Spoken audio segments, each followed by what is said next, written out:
The following is a transcript retrieved from the Foundation's secure database. Access granted. Starting playback. Item SCP-408 Object Class. Safe Special Containment Procedures. The screen mesh aviary must be kept properly maintained by Level 2 personnel with backgrounds in biology or lepidoptery. Proper humidity must be maintained and recorded once per day, and backed up to Site 17 to 200 feeders filled with an aqueous sugar solution are to be maintained and refilled once per week. Description: SCP-408 is a large mass of Lepidoptera, taking the appearance of zebra butterflies when not camouflaged. SCP-408 acts as a single entity at all times, speculated to be a form of hive mind communication amongst the mass. When inactive, SCP-408 will take on the color pattern and even texture of its immediate surroundings, making them functionally invisible. When threatened, SCP-408 has been observed to take on the form and appearance of a number of threatening creatures as a defense method, including a pride of lions, a Tyrannosaurus rex, and most notably SCP-682. See Incident Log 682-C.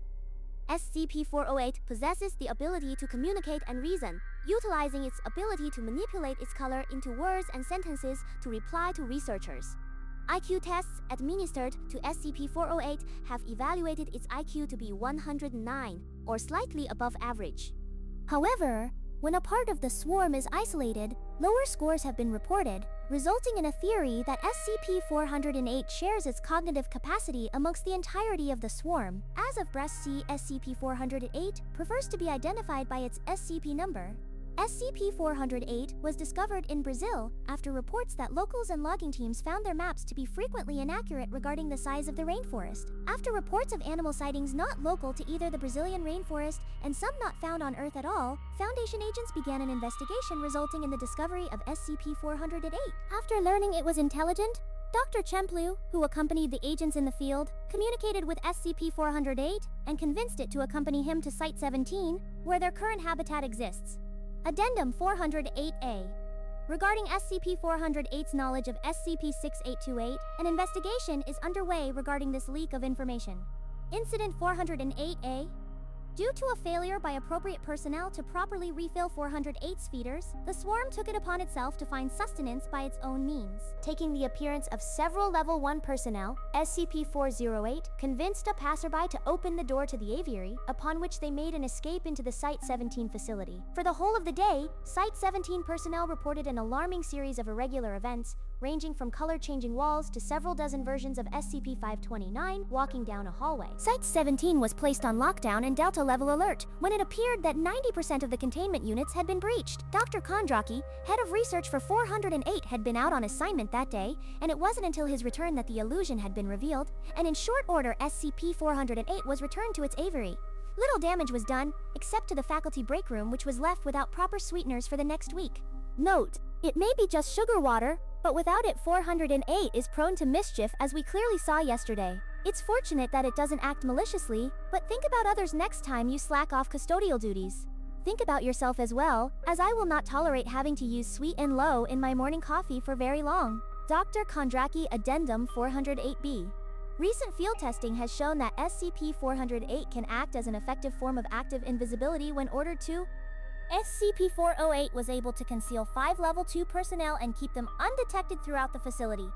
Tests show the concealment to operate at 99.997% efficiency and can be maintained for up to 5 hours without need for rest or recuperation. The option of lending SCP-408 to task forces for covert operations is pending approval. Addendum 408-C.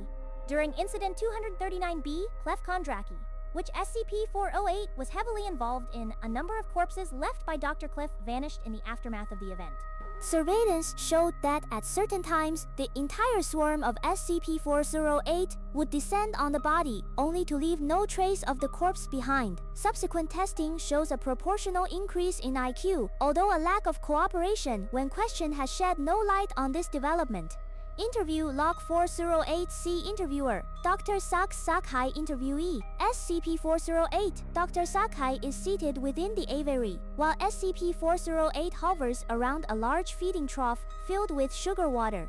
Dr. Sakai: I'll start off with asking how you're recovering. You seem to have lost quite a bit of your mass after the SCP-531-D termination. SCP-408 responds by uniformly creating words, one after the other.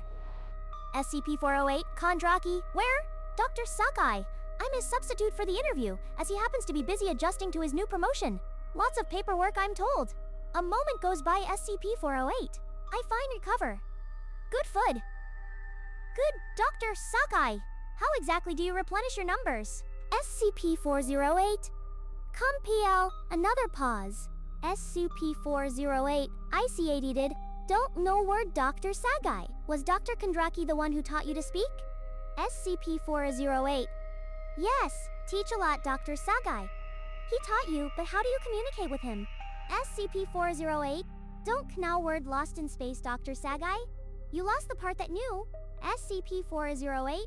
Yes, I forget until return, Dr. Sagai. Next question then. What happened with SCP-091 ARC? And you during the incident a few months ago? SCP-408? Pretty smell familiar long time, Dr. Sagai? You mean you'd smelled it before? SCP-408? Yes. Before long before people? Dr. Sagai? Are you saying you predate human existence? No response from SCP-408. Dr. Sagai? Never mind, doesn't matter. Last question. Dr. Sagai closes the interview questionnaire and sets it onto the ground. Dr. Sagai?